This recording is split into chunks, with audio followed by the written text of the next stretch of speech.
Hello everyone, I'm Mauro Colarieti. Today we're going to discuss video games, personality tests, and what their confluence says about us. So, as I said, I'm Mauro Colarieti.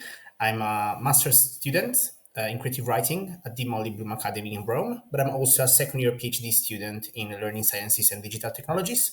This is a program of national interest, so it's PNRR funded. There are 8 curriculums. One of them is gaming, and it's the one my project relates to. My research is about minority embodiment, so how video games can help people empathize with minorities and create a better world, kind of. So going into my presentation, I'd like to do something a bit provocative.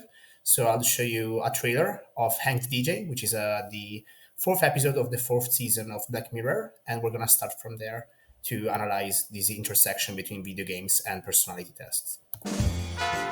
So, shall we check our expiry date? On 3, 2, 1, go. 12 hours. Yeah, 12 hours. Okay. Bit Yeah. bit short. It is a bit short, isn't it? I used to think that love could Must have been mental before the system. I mean, are we just meant to go at it? Define go at it. Fucking hell. but then you Always find your perfect match. It really does work. Another relationship. Coach, is this a mistake? Everything happens for a reason.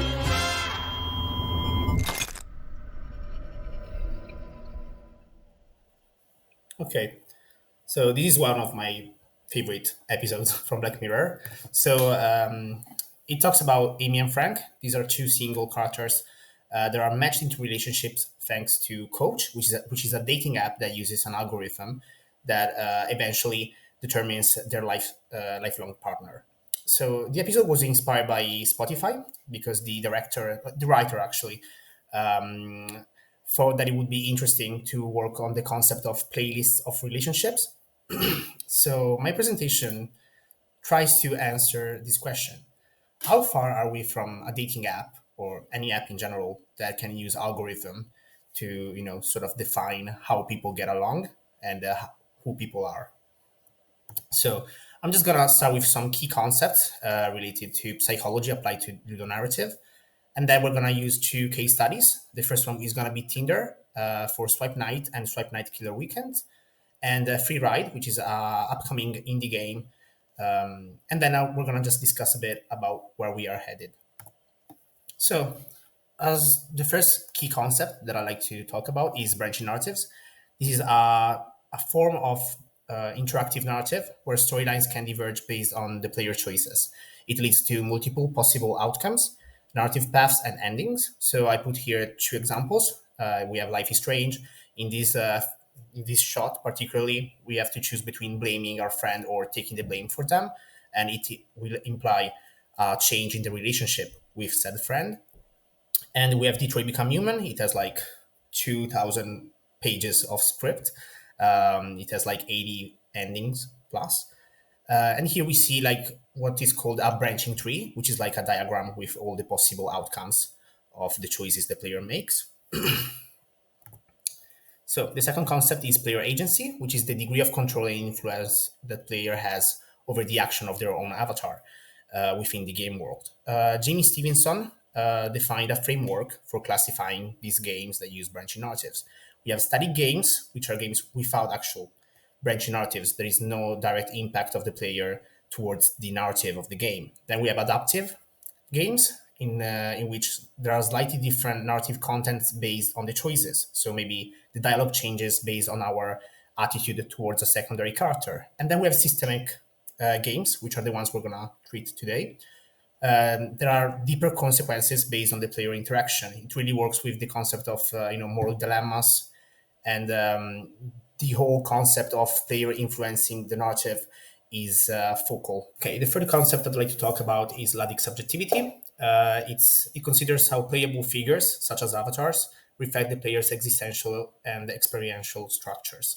It's a concept created and analyzed by Daniel Vella in 2015. It was his thesis, doctoral thesis.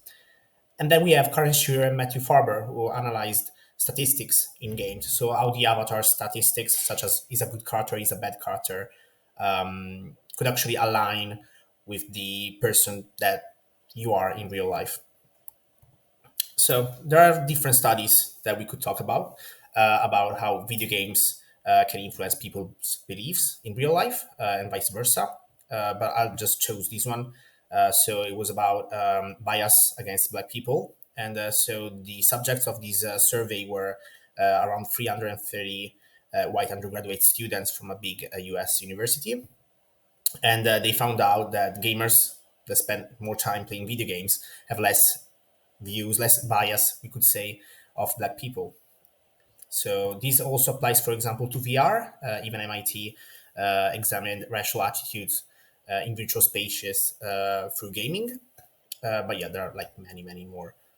So I'll just start with my first case study, which is Tinder Swipe Night. I'm going to show you the trailer, and then we're going to discuss it a bit. Hey, you're here! Come on in, everyone's inside. Are you guys seeing this? Guys, this is real! Don't leave me! So great! Ooh, girl! Ah! God, he was annoying! 5 days straight, no rest. Hey! Can you hug? He's really hurt! Over here! What the hell are we supposed to do with these? Oh my God! Right or left? I'm sorry. So, why did we choose scooters? Who made that decision?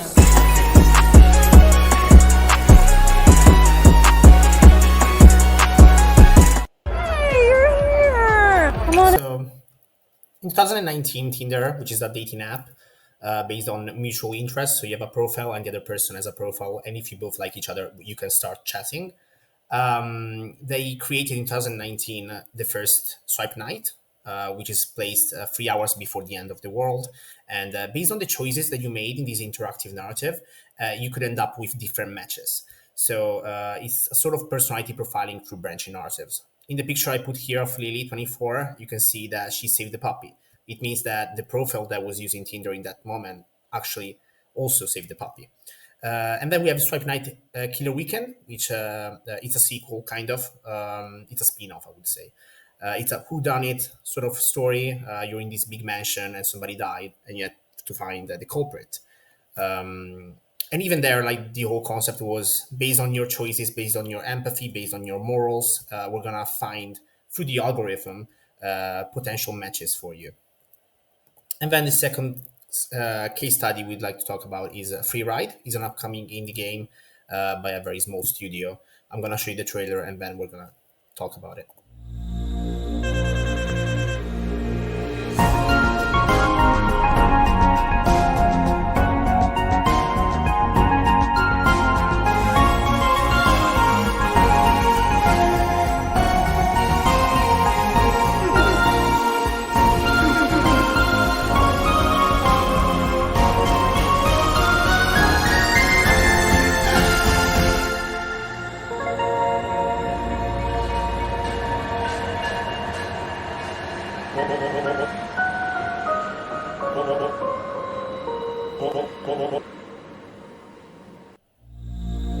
Okay.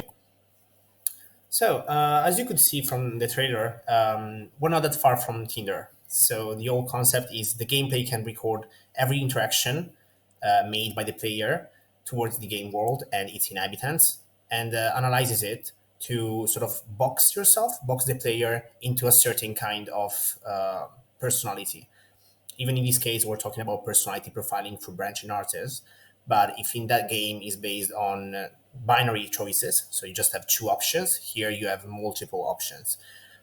So I was a beta tester for this game, and I ended up being a detective, which means that in the game world, I was quite curious, so just go around, enter different rooms. I was sociable, so I discussed things with different characters. I was quite passive, so I didn't really, destroy the city. So I was also kind. Based on this experience, my profile is the detective one. But there are many more. There are probably like 12 or 16. I don't remember now. But yeah, the question is still there, and it's like, where are we headed? Like all these things where branching narratives and player agency are playing such a strong role into defining who we are, what are the next steps? So something like Coach, the app from Black Mirror, everything is connected. I'm going back there. Something like Coach is still quite far. It's not something that is going to happen anytime soon. But thanks to AI, I think we're getting there. These two examples that I brought to you today, I think they're just a step into the direction of using algorithms to define humanity. So, for example, even in employability and in the employment world, HR offices around the world are discussing this concept using algorithm and personality tests to hire the right candidate. So the main risk here is the depersonalization. And what I mean with could it be a good thing is that it depends on the field that we're discussing. So, for example, in employment, not having any bias thanks to an algorithm could actually be useful. But when it comes to human relationships, can we trust AI in doing the same thing that we would do in their situation? So yeah, that's everything for today. Thank you so much.